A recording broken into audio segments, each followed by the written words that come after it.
think we've all had growing up some level where we got to where it's like, do people actually know the real me?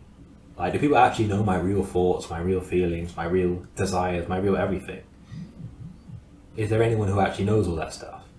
And for a long time, I thought that it was a bad thing to not have everyone know the real us. But in reality, the way I've come to see it now is that it's a privilege.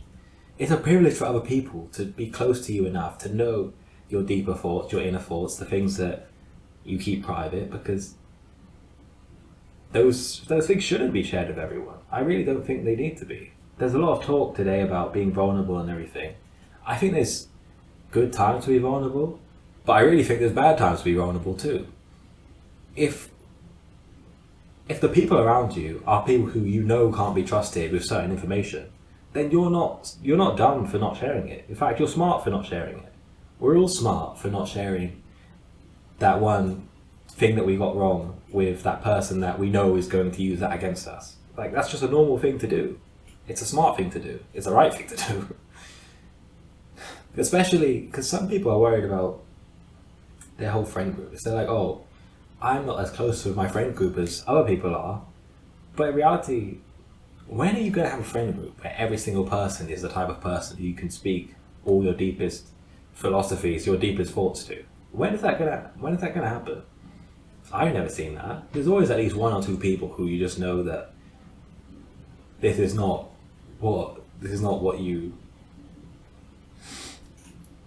type of person who you share certain things with, and that's fine. Usually, we're gonna have people for different things. There's gonna be people who we do certain hobbies with, whether it's playing pool at the pub, whether it's going out dancing, going out doing whatever.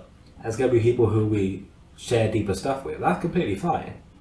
Not everyone has to be like those best friends who found each other when they were young, and from now on they're just through thick and thin, they're supporting each other, they're hyping each other up, they're hearing out their deepest stuff. That would be amazing if we could all have that, but it's just unrealistic. But I think we can have it in a way if we are able to be that for ourselves. Because all of the deepest conversations that I've had with other people are conversations that I've had with myself 10 times over. So I think that we should all genuinely, not in like a fairy tale, like, oh, everyone should love themselves type of way, not like just a generic way, just in an actually practical way. We should be our own best friend. We should be talking to ourselves about the things that matter. Because who else can we trust as much as ourselves? We should be able to trust ourselves that much.